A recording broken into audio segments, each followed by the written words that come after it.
Yesu nashimwe bera b'Imana, turabasuje mu izina rya Yesu. Amahoro y'Imana n'ubuntu bwa Mwuka Wera nibikomeze biganze. Tunejejwe n'uyu mwanya kongera kugaruka hano kuri kamera kugira ngo tuvugane namwe mwebwe inshuti zacu mwamaze gukora subscribe hano kuri Joshua TV Rwanda, ndetse namwe mugenda mudukurikira muri mu bice bitandukanye. Niba rero warakoze subscribe, Imana iguhe umugisha, uraza kubireba niba warayikoze. Ariko kandi niba utaranayikora, uyu ni umwanya wo kuyikora kugira ngo ibiganiro byacu bikomeze kujya bikugeraho mu bambere. Muraza kutwihanganira, twari tumaze agahe turi mu mwanya wacu bwite wo gusenga, ntabwo twari turi kuboneka nk'uko bikwiriye, ariko uyu mwanya Imana iduhaye umwanya kugira ngo tuze tuganire. Tubahaye ikaze rero. Icyo nzi cyo nuko hari message Uwiteka Imana duhaye kugira ngo dusangize abana bayo. Haleluya. Mbere yuko twagira message tuvuga, reka twinjire muri uyu mwanya wo gusenga. Ariko nanone mbere yuko twinjira mu mwanya wo gusenga, reka tubanze dusome ijambo turi busengeremo. Ni ijambo riri mu gitabo cy'ibyakozwe n'intumwa, ibice byaho 12 umurongo wa 11. Ibyakozwe n'intumwa ibice 12 umurongo wa 11. Aravuze ngo Petero agaruye umutima aribwira ati, noneho menye by'ukuri yuko Umwami Imana yatumye marayika wayo ikankura mu maboko ya Herode, ikankiza iby'ubwoko bw'abayuda bwatekerezaga byose. Amen. Imana y'amahoro nikugirire neza aho nkurikiye muri uyu mwanya, muri uyu munota. Imana yampaye message, ariko umutwe w'aya magambo tugiye kuvugaho ni umutwe uvuga ngo hari imbaraga z'Imana zije kukurengera. Hari imbaraga z'Imana zije kukurengera aho nkurikiye uri hose. Hari imbaraga z'Imana zije kukurengera. Muri uyu mwanya hari message Uwiteka Imana yampaye kugira ngo nyiganirize abana bayo, kugira ngo nyivugeho, hanyuma buri muntu wese amenye uburyo asenga. Ndimo senga Imana, nabonye ikintu cyitwa amasoko. Nkabona isoko, kandi muri uku kubona isoko ngiye kubona mbona ibirenge kuriya mu isoko abantu binjiramo. Nkabona mu isoko harakeye hameze neza. Nkabona abacuruzi, buri mucuruzi arahagaze, ariko nkabona abacuruzi bari mu maduka, ariko nkabona nta bantu bari mu isoko. Wareba hasi muri zino nzira zo mu isoko cyangwa se ku butaka bwo mu isoko, ukabona nta kirenge na kimwe cyahakandagiye usibye ba bacuruzi aho bakandagiraga. Mbaza Imana ndayibaza ngo mbese ibi ni ibiki? Imana irambwira ngo iki ni igihe cyo gusenga nshuti yanjye. Uyu ni umwanya wo kuba maso, kubera yuko Imana yambwiye ngo ukwa gatandatu n'ukwa karindwi Imana irambwira ngo n'abacuruzi mu masoko bagiye kujya babura nabo baha ibintu. Hari igihe kigiye kugera umucuruzi avuge ngo iyaba nari mbonye n'uwo mpideni. Kubera iki? Umuntu agiye gutinya gufata ideni kuko nta nyishu.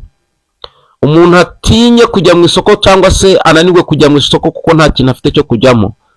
Imana irambwira ngo buri munyamasengesho wese aho ari yambara imbaraga asengera ukwezi kwa gatandatu n'ukwezi kwa karindwi. Ibi mu byandika ahantu, ariko kandi nusibye kubyandika, ni umwanya wo gusenga kugira ngo Imana igusimbutse aya mezi.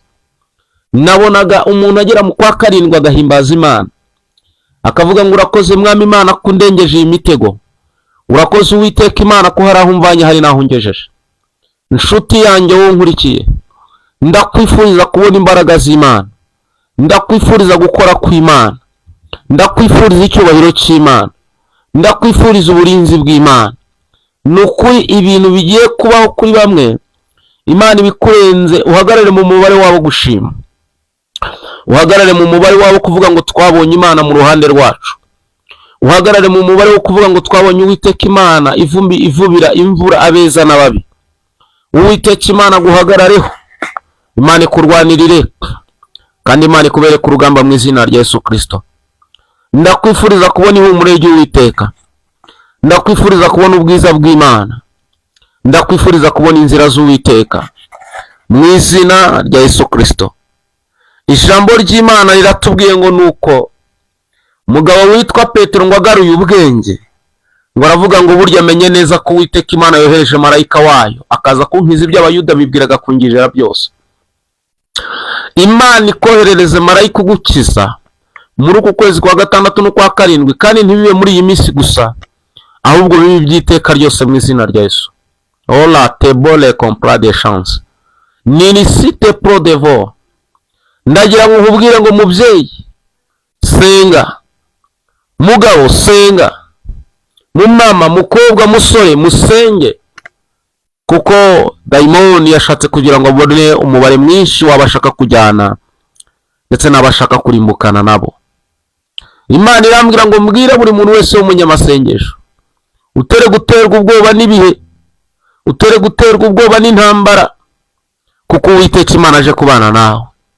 Ikindi nabonaga gusenyuka kw'ingo, nkabona abantu babuze kumvikana, habayeho umwiryane, byumvikane yuko ubushobozi nawe uri kumva iyo ntabwo. Ikindi cya kabiri, Mwuka Wera akaba ari mukeya mu rugo, abantu bagira umwiryane bakarwana. Imana irambwira ngo mbwire umuntu wese ufite Mwuka Wera muri we yongeze ibihe byo gusenga, usibye n'ibi ngibi by'inzara gusa. Imana irambwira ngo nizi ngo Uwiteka Imana zigereho, kandi Imana ikomeze gukora ibidasanzwe mu izina rya Yesu. Imana irambwira ngo mbwire abana bayo ngo uyu ni umwanya wo gusenga. Hari marayika uje kubana nawe bigendanye n'uko wizeye. Hari marayika uje kugufata amaboko. Hari marayika uje kukurwanirira. Hari marayika uje kukurengera. Hari marayika uje kukwambika imbaraga. Hari marayika uje kuguhindurira amateka. Izina ry'Imana rigahabwa icyubahiro. Haleluya. Petero aravuga ngo Petero agaruye umutima, aribwira ati noneho menye by'ukuri yuko Umwami Imana yatumye marayika wayo ikankura mu maboko ya Herode, ikankiza iby'ubwoko bw'Abayuda bwatekerezaga byose. Imana ishimwe. Birashoboka ko hari ibyo Petero yabonye mbere ariko ntiyabiha agaciro, akavuga ngo ni ibisanzwe. Hari imirimo Petero yabonaga mbere ntayiha agaciro, akavuga ngo ni ibisanzwe. Hari ubutabazi bwageraga kuri Petero, Petero ntamenye iyo biri kuva, akumva ko ari ibigomba kubaho, akumva ko ari ibintu bigomba gushyirwa mu gihe cyabyo, ariko Petero ntamenye yuko ari ibintu byo kwitondera. Aho ijambo ry'Imana riravuze ngo bigeye ubwo Petero noneho haza kubaho ikintu kimwe gituma Petero afunguka amaso. Imana yo mu ijuru ije kugukorera ikintu kigufungura amaso. Kumbe bya bindi ntabwo ari ibintu bisanzwe, bya bindi ntabwo ari ibintu wavugaga ngo ni bigomba kubaho, bya bindi ntabwo ari ibintu byo kuvuga ngo ni uburenganzira bwawe, ahubwo ijuru ryateranye, marayika w'Imana yaje ku buzima bwawe kugira ngo akurengere kandi agucungure. Haleluya.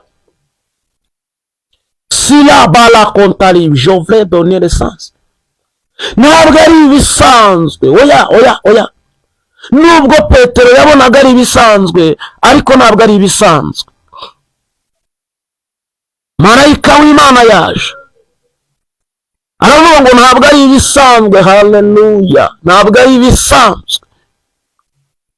Ntabwo ari ibisanzwe.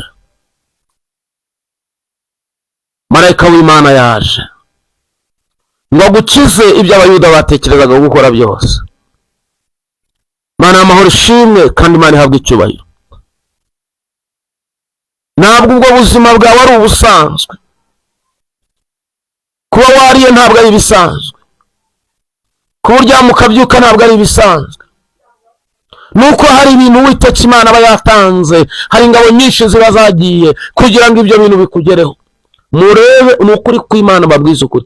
Imana yambwiye ngo buri muntu wese ahagarare mu mwanya wo gusenga, kandi buri muntu wese agiye kubona ukwezi kwa gatandatu n'ukwezi kwa karindwi. Ndakwinginze bamaso, hagiye gutambuka umuhanga, hagiye gutambuka uwambaye imbaraga z'Imana.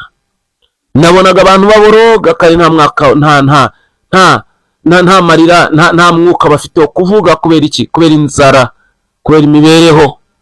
Ariko Imana irambwira ngo ije gutunga ikiganza ku buzima bwawe. Imana ije gukora ibidasanzwe. Imana ije kukurengera wowe nkurikiye. Imana ije kukubaka, kandi Uwiteka Imana yubatse abayubakiza. Petero hano rero ntabwo abonye ko ari ibintu bisanzwe, ahubwo ahise amenya yuko bya bindi byose yabonaga, za nzira zose yanyujijwemo, ntabwo ari uko ari bikwiriye kumubaho, ntabwo ari uko byagombaga kubaho, ahubwo ijuru ryateranye mu buryo budasanzwe riravuga ngo ntabwo Petero nawe agomba gupfa, ahubwo tumukureho imigambi abayuda bari bashatse kumukorera. Imana igukure mu gaco, Imana igukure mu gihirahiro, Imana igukure mu rungabangabo, Imana igukure mu gico c'abayuda mu izina rya Yesu Kristo. Muri aya materaniro, muri uyu mwanya uduhaye wo kumva iyi message, Imana iguhindurira amateka, Imana ikwambika imbaraga, Imana ikuneshereze, ubwiza bw'Imana bukomeze bukubeho, kandi nukuri kuyamamagaye. Imana iguha imbaraga zo gutambuka mu kwezi kwa gatandatu n'ukwezi kwa karindwi, maze ubwo tuzabona ayo mezi tuyasoje turi bazima ndetse tunanezerewe, tuzabwira Imana ngo warahabaye. Imana y'amahoro ikomeze kubagirira neza. Imana yohereze marayika agukureho imigambi abayuda bashakaga gukorera byo yose, agukureho akagambane cyangwa inama z'abazimu, ahubwo ubwiza bw'Imana bukomeze bukugote mu izina rya Yesu.